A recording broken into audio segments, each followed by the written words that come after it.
Ceritanya begini. Jadi saat ditinggal sama suhunya itu paling jarak 5 menit,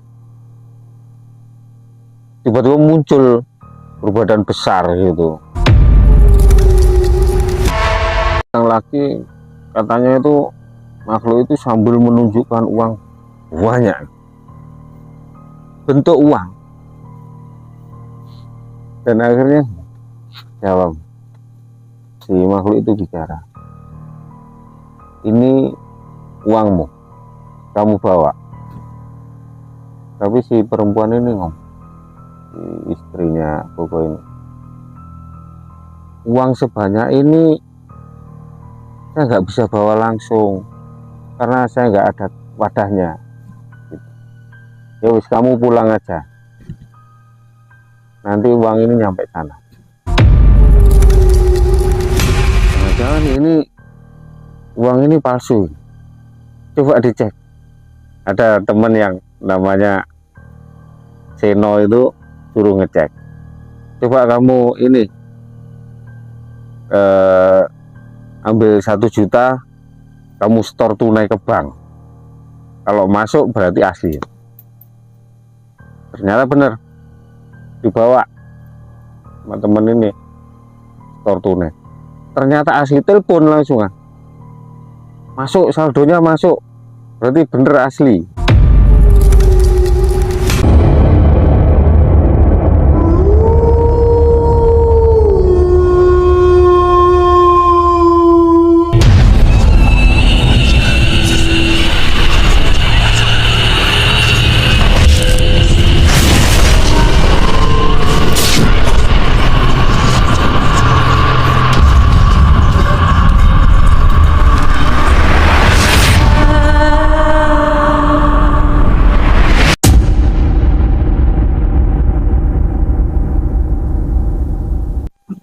Sobat Ekspedisi Kang Odeng, pada malam ini kita bersama narasumber yang bernama Pak Eko.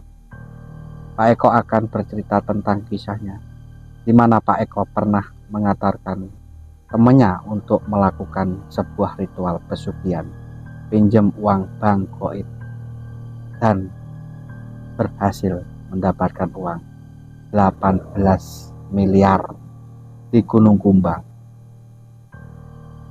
Assalamualaikum Pak Eko. Waalaikumsalam. Gimana, sehat? Alhamdulillah sehat, Kang. Kegiatannya apa ini, Pak? Apa, Kang? Kegiatannya sekarang ya yang penting ada kerjaan dikerjain, disuruh orang kerja ya ikut kerja.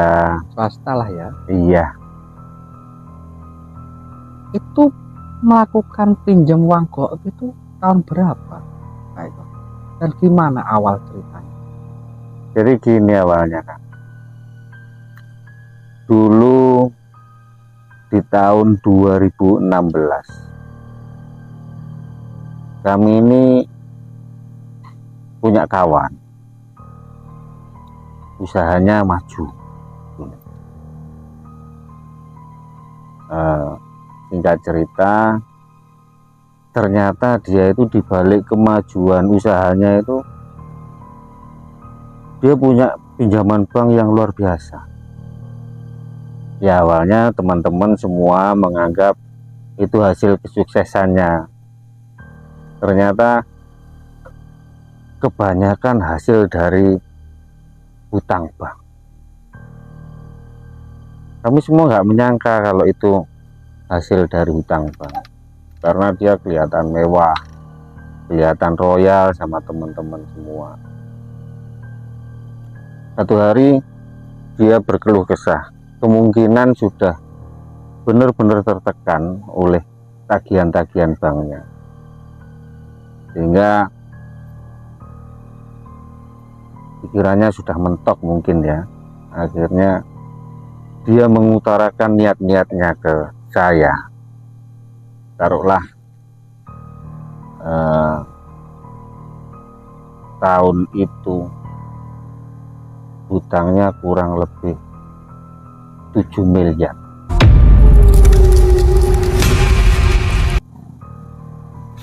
Yang menurut saya itu juga banyak, 7 miliar itu. angsurannya sudah kemungkinan per bulan itu angsurannya hampir 300 juta angsurannya dia itu. 7 miliar itu yang dia ceritakan, yang dia ingat saja. Singkat cerita dia minta bantuan untuk mencarikan informasi di mana ada tempat yang bisa menghasilkan uang sebegitu banyak dalam waktu singkat. Saya sendiri orang yang awam tentang hal-hal seperti itu ya. Saya tahu yang dimaksud dia seperti apa, tapi saya memang awam hal-hal seperti itu, sehingga dia cari jalan sendiri, cari informasi sendiri, menggali informasi. Selang beberapa waktu datang lagi ke rumah. Akhirnya dia minta tolong ke saya, minta tolong suruh mengantarkan, suruh antar ke Madura. Terus saya tanya, "Lu kok ke Madura, ke tempatnya siapa?" Di Madura itu informasinya ada orang yang bisa membantu untuk mencarikan pinjaman dana goib. Oke, jadi akhirnya saya mau mengatakan. Terus karena kami ini sudah nggak ada apa-apa ya, artinya biaya juga nggak ada, kendaraan juga nggak ada, akhirnya saya suruh mengusahakan cari rentalan mobil plus sopirnya.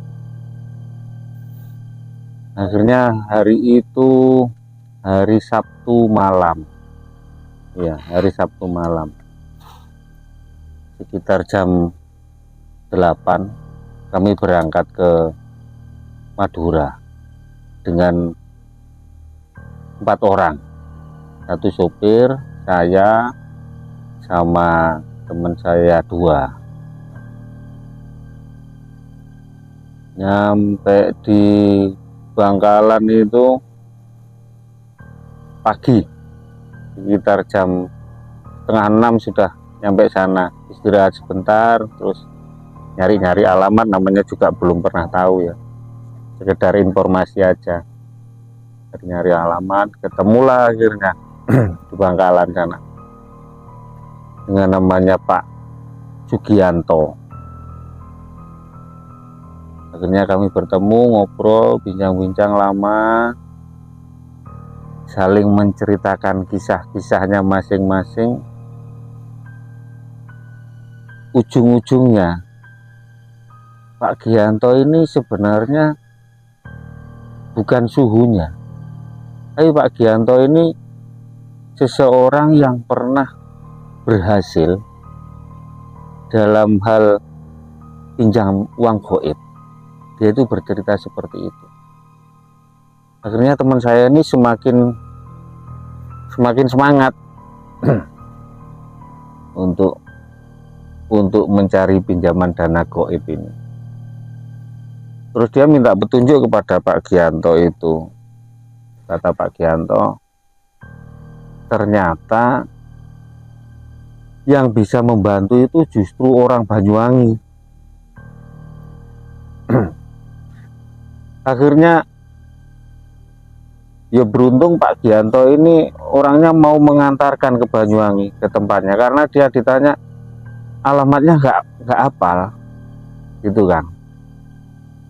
Jadi dia tahu tempatnya tapi alamatnya nggak tahu, sehingga kalau disuruh kasih tahu tempatnya dia nggak bisa, malah kalau mengantarkan bisa malah.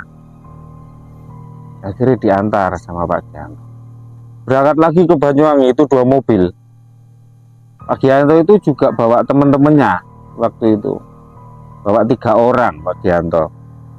Jadi berangkat 2 mobil iring-iringan.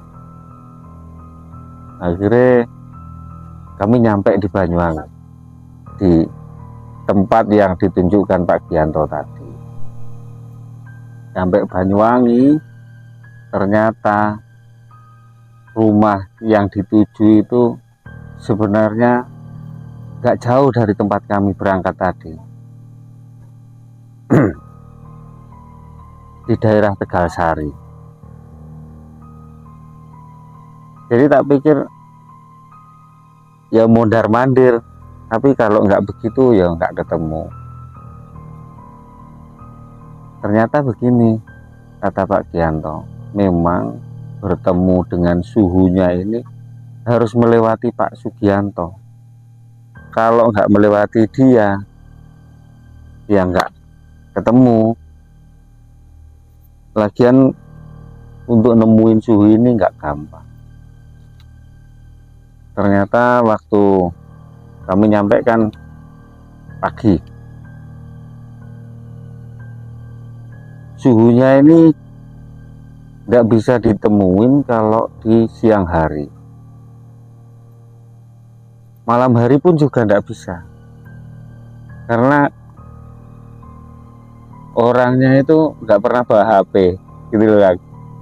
Orangnya ini ya namanya suhu ya, pingin bebas orang.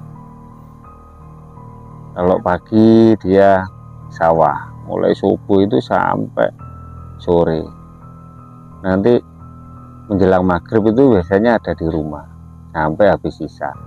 Habis sisa hilang lagi dia. Jadi yang tahu itu Pak Sugianto.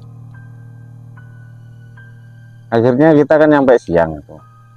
Sampai siang nunggu seharian, jalan-jalan dulu sambil lihat-lihat daerah sini, katanya Pak Gianto. Ya kami kan orang sini jadi paham. Orang Banyuwangi, paham Banyuwangi gimana. Akhirnya menjelang sore hampir adzan itu nyampe lagi di rumahnya Pak si suhu ini. Sampai di situ Pak Gianto masuk duluan.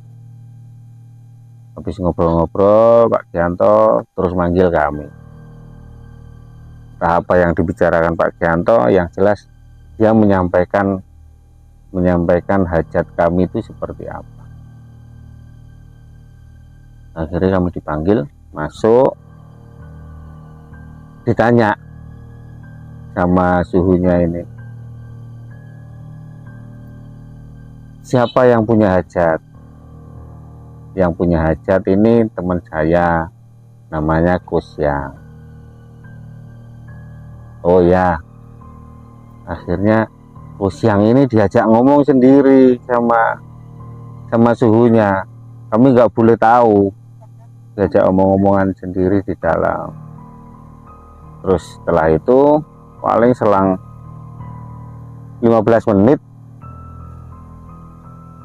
Kusyang keluar, terus ngobrol-ngobrol biasa, nggak ada pembicaraan apa-apa, terus pamitan. Kusyang ngajak pamitan.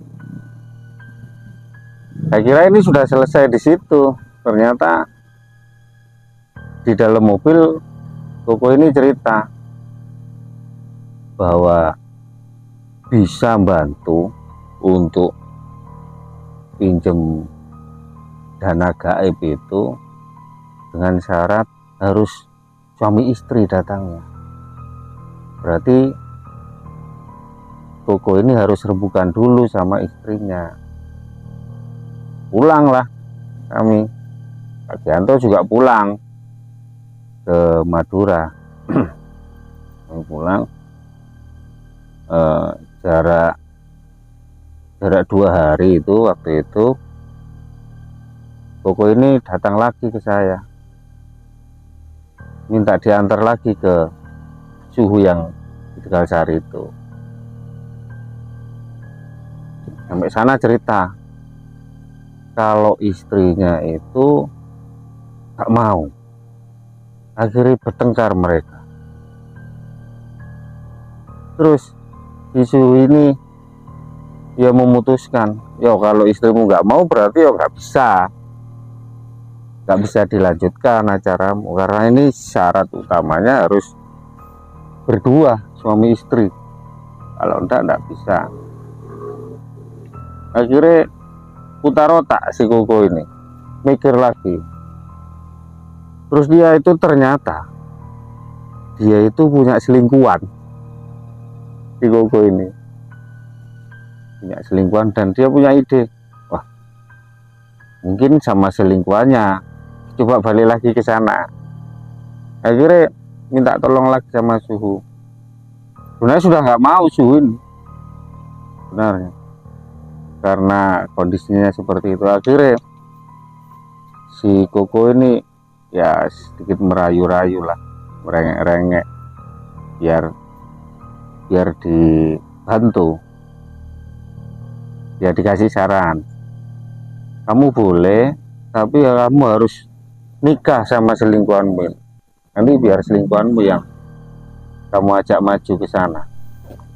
Terus si Koko ini ngerayu selingkuhannya, dirayu-rayu supaya dia mau diajak cari dana gaib ini dan dijanjikan untuk dinikahi.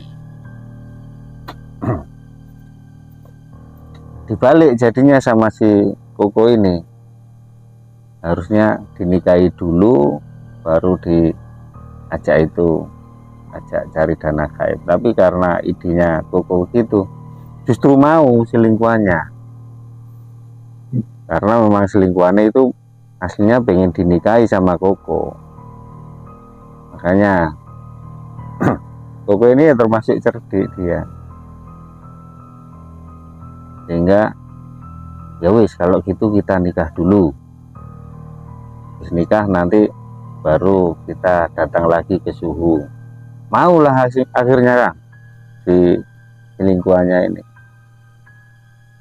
Akhirnya saya lagi yang disuruh cari penghulunya untuk nikah siri, suruh cari suruh bikin selamatan kecil-kecilan gitu.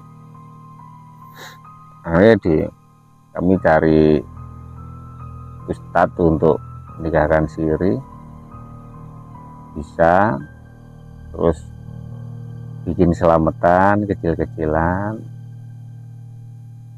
Waktu itu nikah jam berapa ya, jam 9 pagi. Jam 9 pagi nikah, terus langsung selamatan kecil-kecilan sekalian di situ. Selesai itu sore langsung si Koko ini ngajak berangkat lagi ke Suhunya, ke Kuncennya itu. Padahal sudah tak bilang kalau jam segini kan, itu masih sekitar jam 3 paling si Koko ini sudah ngajak berangkat. Kalau jam segini kan biasanya nggak ada loh kok Suhunya, adanya nanti menjelang maghrib. Gak apa-apa, wis ditunggu di sana. Akhirnya berangkat nyampe sana nunggu, akhirnya ketemu sama Suhunya itu. Sama Suhunya juga langsung ditanya, ini beneran istrimu beneran, katanya gitu.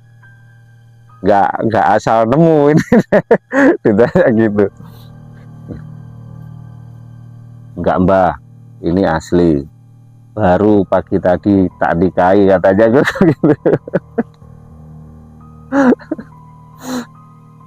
Tapi ya akhirnya juga mau si Suhunya itu mau mbak. Terus si Suhu ini tanya tentang weton nih loh Kang. Pertama tanya sama Koko.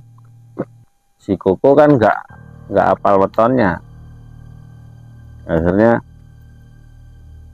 dia diinget-inget, kalau hari kelahirannya ingat, tapi weton nggak tahu dia. Akhirnya dicari di Google. Itu ketemu, kan bisa itu dicari di Google ya. Ketemu hari wetonnya itu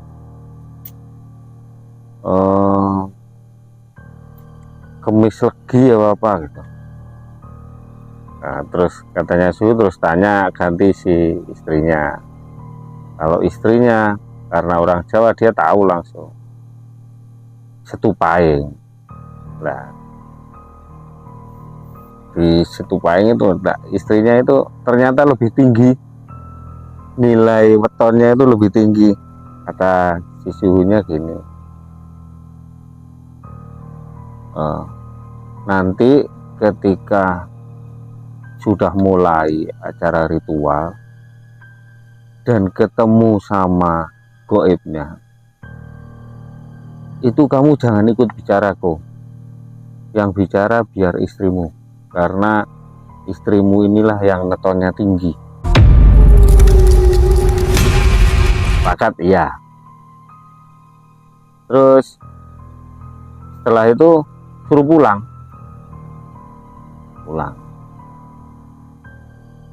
Besoknya suhunya itu datang ke rumahnya Koko, datang ke sana ngecek. Terus si suhu ini minta satu ruangan untuk dikosongkan. Itu dikasih apa, alas dari apa itu namanya, tikar yang dari kayak daun pandan itu loh. Nah, dikasih alas tikar itu, terus dikasih suhunya ini bawa patung satu ditaruh pojokan, terus dikasih apa, ubur rampenya itu jenang, nggak tahu jenang apa itu, terus dikasih dupa satu, terus sama buku sama bolpen. Terus suhunya ini berpesan, jangan sampai ada yang masuk ke ruangan ini. Itu satu kamar utama itu di rumah istri sirinya ini dikosongin, nggak boleh ada yang masuk sama sekali. Kalau masuk katanya bahaya, bisa bahaya itu nanti. Nggak cukup itu, Kang, itu bahkan semua ventilasi itu ditutup dengan kain hitam. Jadi ada lubang opono harus tertutup semua, rapat pokoknya itu, kayak hampir kedap suara di sana. Nah, setelah itu suhunya pulang. Terus besok paginya si Koko ini datang ke saya lagi, minta antar ke suhu, katanya mau diajak berangkat. Saya masih belum tahu saya ini mau berangkat kemana, intinya mau diajak berangkat, ya wis nurut aja. Akhirnya berangkat ke suhu. Setelah nyampe di suhunya ternyata sudah siap dengan satu mobil juga dia. Ternyata suhunya ini nggak mau berangkat bareng-bareng, dia bawa mobil sendiri, kami bertiga bawa mobil sendiri. Jadi saya, si Koko ini sama istrinya, istri sirinya itu, si suhunya sama sopir sama satu orang lagi sama temannya, di berangkat. Pokok iring-iringan, intinya ke Malang. Saya masih belum tahu Malang mana itu. Ternyata katanya si Koko ini tak tanya waktu di tengah perjalanan, ini ke Malang mana kok? Katanya sih ke Gunung Kumbang. Saya juga belum pernah dengar, belum pernah tahu nama Gunung Kumbang. Yang penting ikut aja. Oh, nyampe sana itu jam 4 sore. Sampai sana jam 4 sore istirahat. Saya kira kan habis istirahat langsung langsung acara gitu. Terus si Koko ini juga sama pemikirannya dengan saya,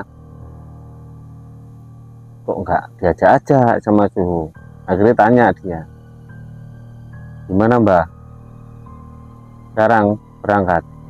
Oh nanti ini, nunggu jam 9 malam, nunggu ada yang datang dulu, karena ternyata ini kan sama suhunya itu sudah macam apa ya, ditawar-tawarkan gitu loh, dicarikan goib mana ini yang mau bantu gitu. Ternyata begitu. Akhirnya nunggu jam 9 itu, jam 9 itu baru ada keputusan dari suhunya. Suhunya sendiri masuk jam 9 itu. Habis itu jarak berapa menit dipanggil si Koko sama istrinya, panggil masuk. Saya nggak boleh ikut, saya nunggu di luar. Itu masuk di apa, Pak? Masuk di gua itu, masuk di gua. Nggak tahu apa yang terjadi di sana ya, di ini apa. Terus habis dari gua itu paling nggak lama kok, paling setengah jam di dalam. Terus keluar, ajak pulang langsung, ajak pulang ke Banyuwangi lagi. Waktu perjalanan tuh saya tanya-tanya sama Kokonya, gimana kok tadi hasilnya, sudah dapat dananya? Belum, tak kirain tadi sudah dapat, langsung dapat, ternyata enggak. Terus apa masalahnya kok? Tadi itu masih ditawar-tawarkan siapa yang mau membantu, istilahnya goib mana yang membantu saya. Ternyata ada satu yang mau bantu. Cuman tadi itu saya masih di briefing dulu sama suhunya, di briefing dulu. Ini katanya, nanti kalau ketemu goibnya itu semisal kamu dimintain sesuatu di luar kemampuanmu, kamu jawab nggak bisa. Misalnya kamu dimintain anakmu untuk tumbal, kamu jawab, oh itu titipan Tuhan, aku nggak bisa. Misal orang-orang terdekatmu dimintain untuk jadi tumbal, kamu jawab, itu titipan Tuhan, kamu jawab nggak bisa. Terus bisamu apa?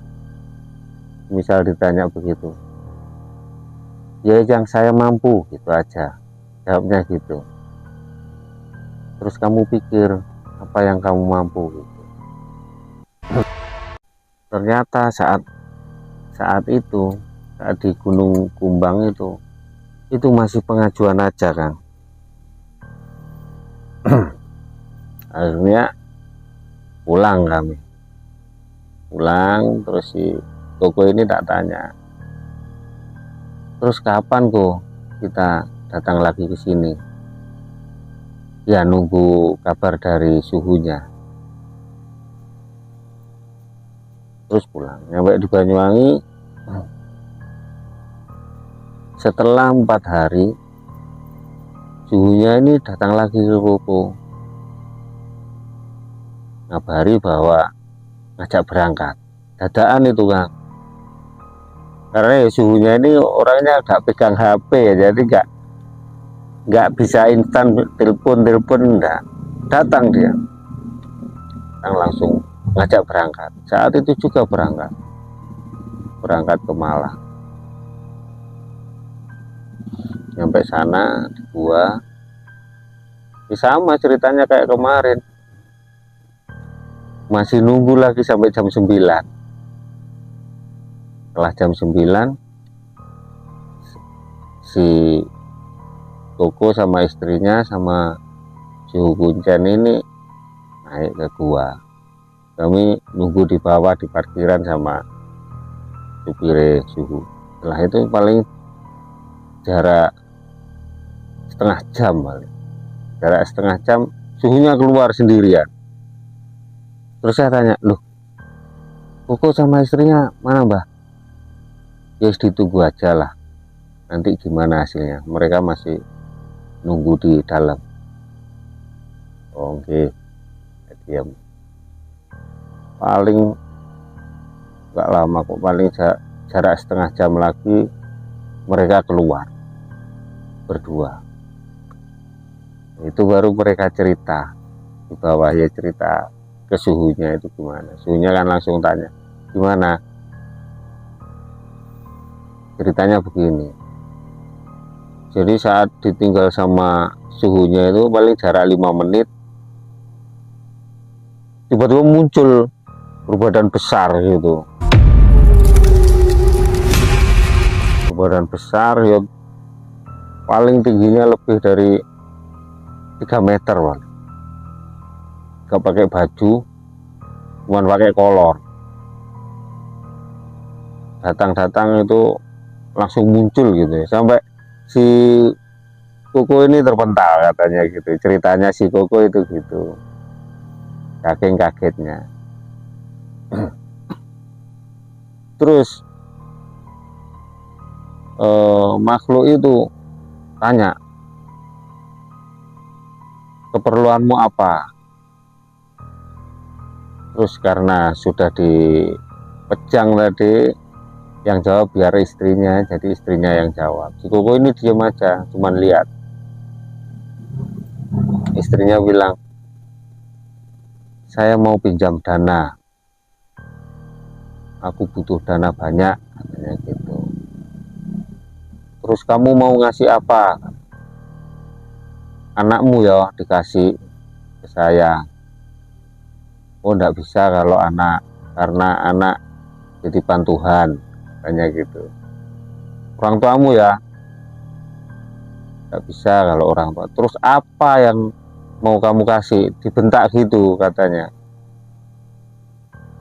Saya enggak bisa ngasih kalau titipan Tuhan. Lah ya terus apa? Ayam. Ketawa katanya kan. Si makhluknya ini ketawa terbahak. Gak mau kalau ayam ternyata. Di luar dugaan, si makhluk ini sing diminta apa? Yang diminta itu kebo bule. Kebo bule kan mahal kan. Ya untungnya si istrinya Koko ini cerdas. Ya itu kan orang itu biasanya kalau kondisi seperti itu nggak bisa berpikir cerdas loh ya. Tapi untungnya ini cerdas ya. Kalau kebo bule saya nggak bisa, jawabnya gitu. Terus apa? Ayam, tetap nyayal ayam gitu.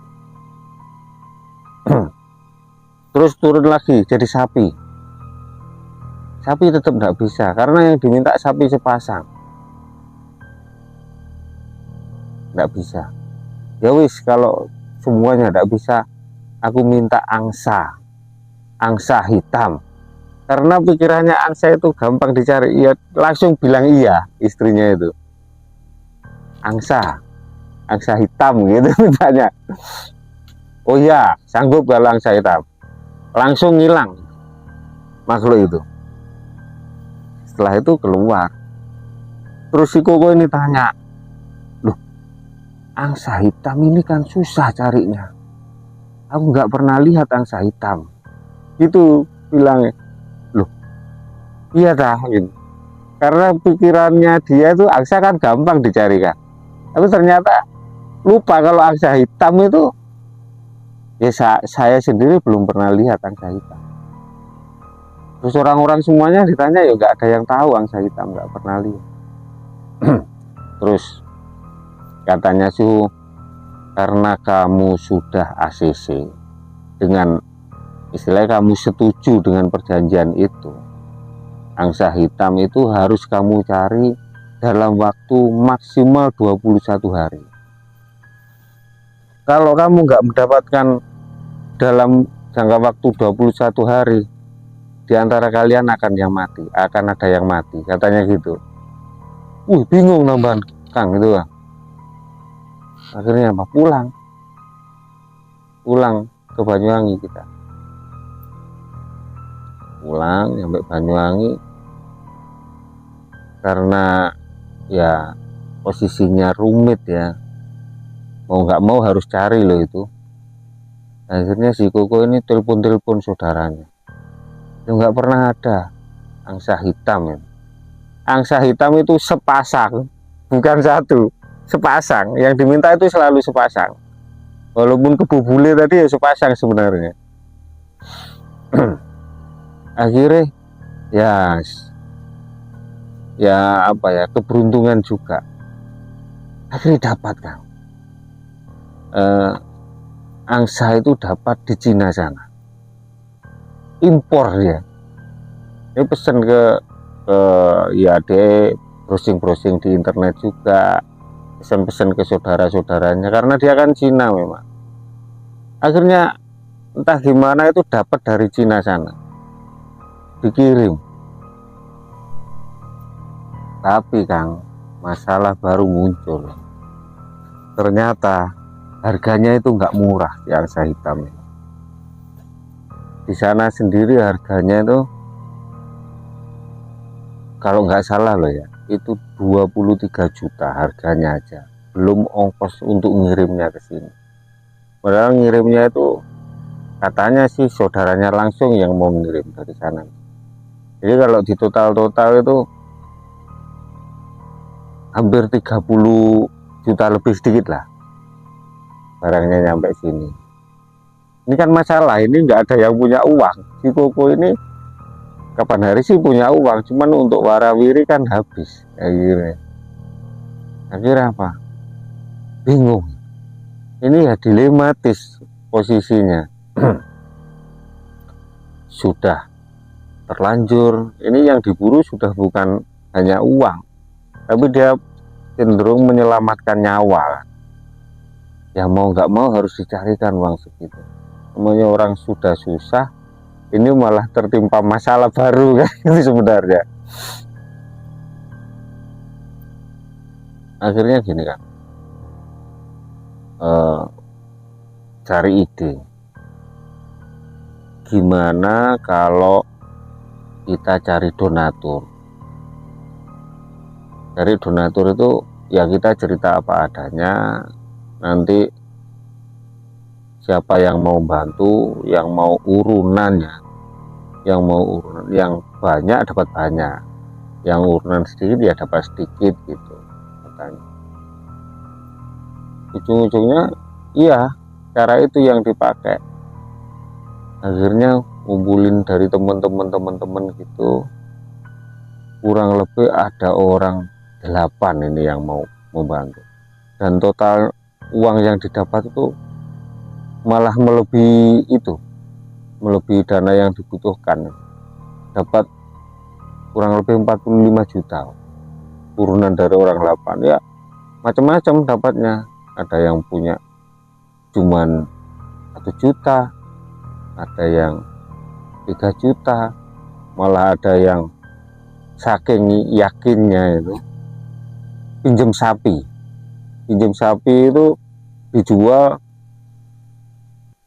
dapat uang 12 juta, tapi dia sanggup mengembalikan 17 juta, jadi dianai 5 juta saking yakinnya. Akhirnya ngumpul uang segitu.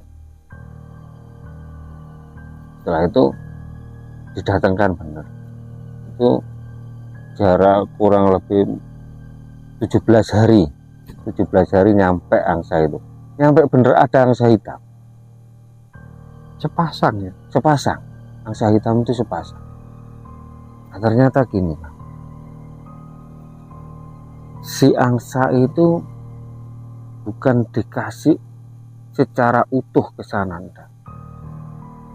Jadi angsa itu disembelih dulu dua-duanya, terus kepalanya itu dibungkus kain mori sendiri-sendiri, terus tubuhnya, badannya itu dimasak untuk selamatan. Cuman yang makan ya si Koko ini sama istrinya. Jadi daging angsa ini yang makan orang berdua itu sampai kenyang. Kalau sudah benar-benar kenyang baru boleh dikasihkan ke orang lain. Itu. Nah, setelah itu berangkat lagi lah ke Malang, ke sana, ke gua tadi. Ke gua tadi itu untuk menyerahkan kepala ini. Jadi si Koko pegang satu, si istrinya Siri ini pegang satu. Ini ditaruh di gua tadi, di dekat sesajennya itu di sana. Datang lagi itu makhluk yang 8 hari itu. Datang lagi sambil tertawa. Katanya si Koko ini, Koko punya cerita gitu. Dia datang lagi, katanya itu makhluk itu sambil menunjukkan uang banyak, bentuk uang. Dan akhirnya jawab, si makhluk itu bicara, ini uangmu, kamu bawa. Tapi si perempuan ini ngomong, si istrinya Koko ini, uang sebanyak ini saya nggak bisa bawa langsung karena saya nggak ada wadahnya gitu. Ya wis, kamu pulang aja, nanti uang ini nyampe sana, katanya begitu. Akhirnya karena dibilang gitu ya langsung pulang, dan makhluk itu langsung hilang, langsung pulang. Terus ngomong ke suhunya, Mbah, katanya suruh pulang, uangnya dikirim ke sana. Ya sekarang langsung pulang, katanya gitu.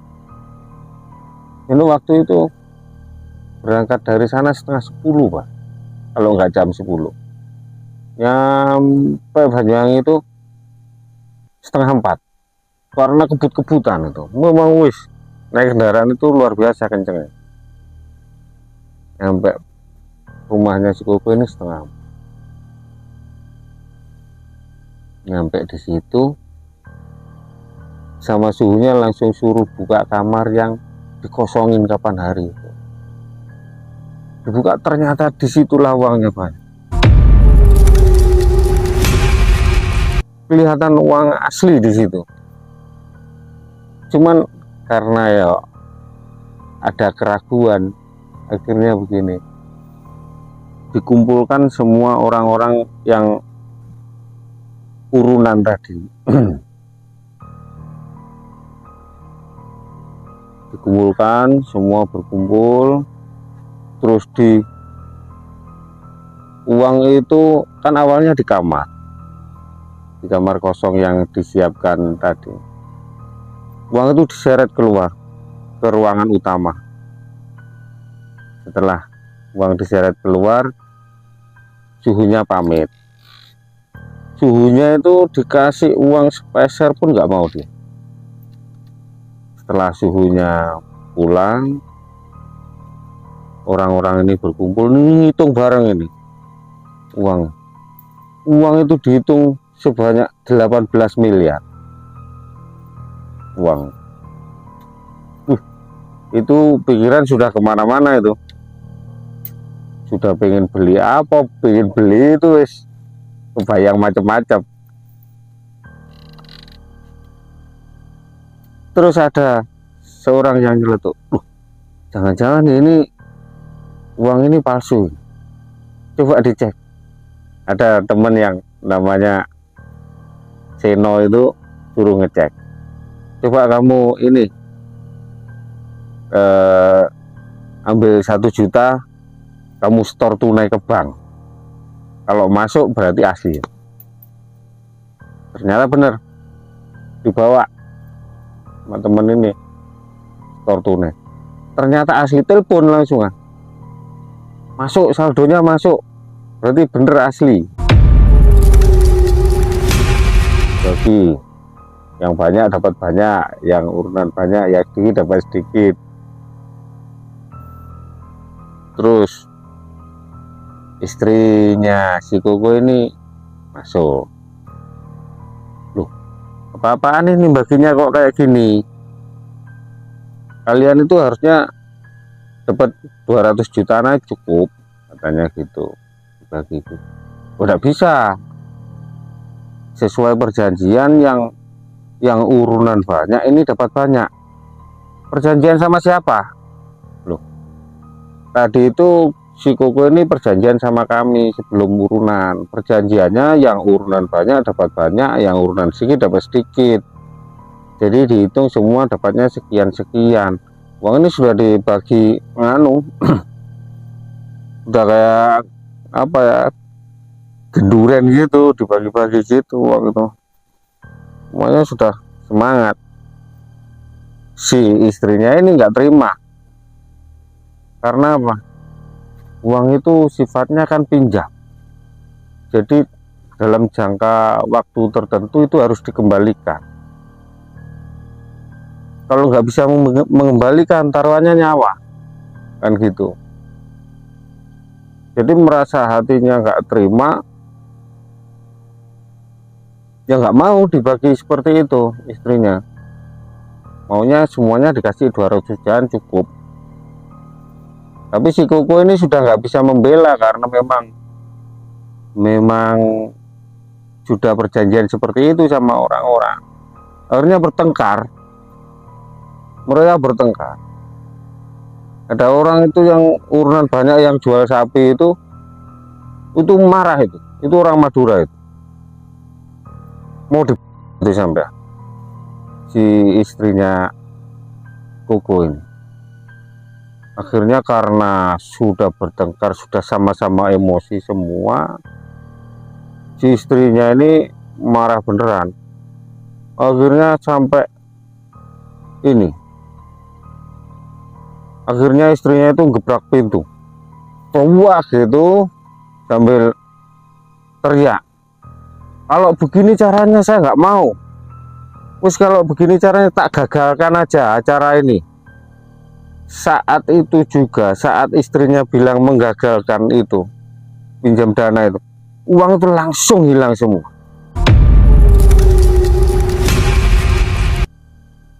Langsung tiba-tiba nggak ada semua. Jadi ya orang yang ada di sekitar itu cuman bengong. Ada 10 menit paling, kalau nggak 15 menit, 10 menit itu cuman bengong. Kayak apa? Kayak orang linglung semua. Setelah sadar dari linglungnya, mulailah bertengkar lagi. Oh, cekcok rame itu terus sampai sore itu. Mungkin sudah sama-sama capek cekcok, akhirnya pulang sendiri-sendiri. Ya begitulah ceritanya. Harta itu kalau apa ya, dapatnya nggak jelas ya hilangnya seperti itu mungkin ya. Tapi kalau yang dimasukkan di ATM tunai tadi gimana itu? Nah itu Kang, kalau yang di ATM itu selamat, ada Saldonya nggak hilang. Saldonya nggak hilang itu. Orang itu masih untung karena orang yang ngetes itu urunan 800.000. Yang pakai ngetes 1 juta. Jadi di saldonya tetap 1 juta. Jadi terhitung masih untung 200.000 dia. Malah untung ya. Untung. Kalau yang lainnya sudah nggak dapat apa-apa, malah hilang ya. Hilang semua. Ya seketika itu karena si istrinya bilang, kalau gini caranya tak gagalkan aja. Sambil emosi, akhirnya ya langsung hilang. Semuanya pada heran. Itu risikonya kalau seandainya nggak bisa mengembalikan, itu pasti meninggal ya. Nyawa itu taruhannya. Itu konsekuensinya begitu katanya. Oh berarti itu apa ada jarak pas waktu mengembalikan itu? Katanya sih, katanya si suhunya ini jaraknya itu 6 tahun Harus mengembalikan. harus mengembalikan, Kalau nggak bisa mengembalikan nyawa taruhan, meninggal ya. meninggal. Apa berdua ini apa gimana? Sampai 7 turunan Diambil. sampai 7 turunan diambil.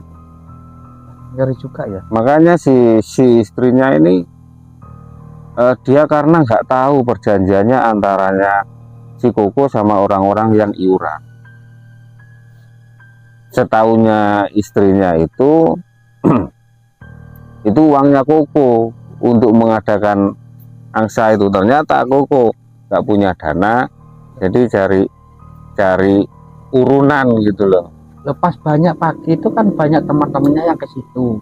Nah, istrinya itu kirain apa? Kan Ya, banyak orang kirain orang-orang yang kasih informasi aja. Makanya dia bilang orang seperti itu kan cukup dikasih 200 jutaan kan cukup. Ternyata orang-orang itu malah orang-orang yang urunan. apa istrinya tadi nggak dengar apa nggak ikut pas rembukan untuk mencari dana tadi. Enggak, istrinya itu nggak tahu menau tentang dana itu asalnya dari mana. Tadi kirain istrinya tadi Dananya Koko sendiri. kok sendiri. Makanya si istrinya ini beranggapan ya mereka itu nggak perlu dibagi seperti itu, perlu dikasih ya 200 jutaan cukup. 200 juta kan sudah banyak, pikirannya begitu. Uang dengar lah ya. Uang dengar. Apa uang ngasih informasi Iya, gitu ya. pikirannya begitu. Karena istrinya berpikir, loh ini uang itu loh nanti juga mengembalikan. Oh, berarti kalau pinjam 18 kan dapat 18 miliar ya. Mm-mm. Itu harus kembalikan. 18 miliar. Kalau dibagi-bagi kan nggak bisa kembalikan mungkin ya. Ya kalau yang dibagi itu ikut mengembalikan nggak apa-apa, tapi siapa yang tanggung jawab? Kadang orang itu kalau pinjam gampang, nyaurnya nggak gampang gitu. Tapi kalau Koko itu pas waktu pembagian dapat berapa? Koko itu pas pembagian dapat 7 miliar, hutangnya 7 miliar. Ya pas ya. Ya pas, Nanti kembalikan gimana? tapi nggak bisa mengembalikan. Dia nggak bisa ada putaran lagi untuk modal usaha kan gitu. Mungkin takutnya itu ya. Takutnya itu. Sedangkan jangka waktunya kan terhitung pendek. 6 tahun itu terhitung pendek. Kan Mas Ekonya kan tahu lah di situ ya. Kan melihat sendiri uangnya ya. Mm-mm. Itu sudah sampean pegang. Sudah, saya ikut pegang itu. Ikut noto juga. Ikut. Saya itu dapat bagian waktu itu. Dapat bagian 2M. Oh, ikut urunan juga. Ikut urunan. Tapi itu bener uang ya. Kan sudah dicek di saldo loh, Kang.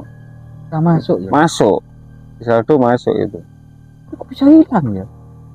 Ya nggak tahu lagi itu. Itulah goib. Tapi hilangnya serentak di situ. Langsung. Di depan mata.